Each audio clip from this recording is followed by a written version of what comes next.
சற்று முன் கிடைக்கப்பெற்ற மிக மிக முக்கியமான செய்தி ஒன்று வெளியாகியிருக்கு. அதாவது திமுக தலைவர் ஸ்டாலின் அவர்களை டெல்லிக்கு விசாரிக்க கூட்டின்னு போக போகிறதா ஒரு தகவல்கள் கிடைச்சிருக்கு. அதாவது சமீப காலமாக பார்த்தீங்கன்னா திமுகவோட ஆட்சி மக்களுக்கு திருப்தியே தரலை. தொடர்ந்து திமுக ஆட்சி சரியில்லை என மக்களால் விமர்சிக்கப்பட்டு வருது. அதற்கு காரணம் சட்ட சீர்கேடு, பாதுகாப்பு இன்மை, போலீஸ் அராஜகம் என தொடர்ந்து விமர்சனங்கள் வைக்கப்பட்டு தான் வருது.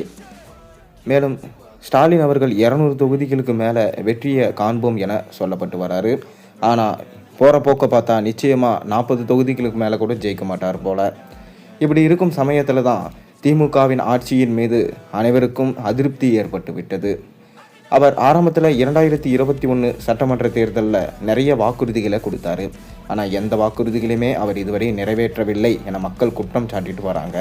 கூடவே பார்த்தீங்கன்னா அவர் ஆரம்பத்தில் பிரச்சாரம் பண்ணி வாக்குறுதிகளை கொடுக்கும்போது ஒரு பெட்டியை கொண்டு போனாராம். அந்த பெட்டியில் நீங்கள் உங்களுடைய மனுக்களை போடலாம் என சொல்லிட்டு இருந்தார். ஆனால் அனைத்து இடத்துலையும் அந்த பெட்டிகளை வைப்பேன், நீங்கள் மனுக்களை தாராளமாக அதில் போடலாம், அந்த மனு உடனே விசாரிக்கப்படும் சொன்னார். கடைசியில் பார்த்தா அந்த பெட்டியும் இல்லை, அந்த மனுக்களும் இல்லை. மக்கள் தான் ஏமாந்து போயிட்டாங்க. சமீபத்தில் காவல்துறையால் நடத்தப்பட்ட மிக மோசமான ஒரு செயல், அதாவது சிவகங்கை மாவட்டத்தில் அஜித்குமார் என்கின்ற காவலாளி உயிரிழந்தது தான். அவரை பரிசோதனை செய்ததில் அவருக்கு 50 இடங்களில் காயங்கள் மற்றும் 3 இடங்களில் புண்கள் போன்ற மிக மோசமான தாக்குதல்கள் ஏற்பட்டு இருக்கிறதா சொல்லப்பட்டது.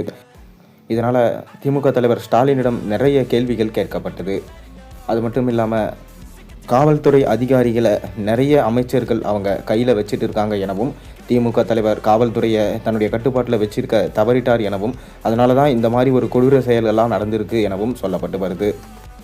மேலும் ஸ்டாலின் மற்றும் முக்கிய காவலாளர்கள் டெல்லிக்கு அழைத்து செல்லப்பட்டு மனித உரிமை கழகத்தின் மூலமாக அவர்கள் விசாரிக்கப்படலாம் என தற்போது செய்திகள் வந்த வண்ணம் இருக்குது.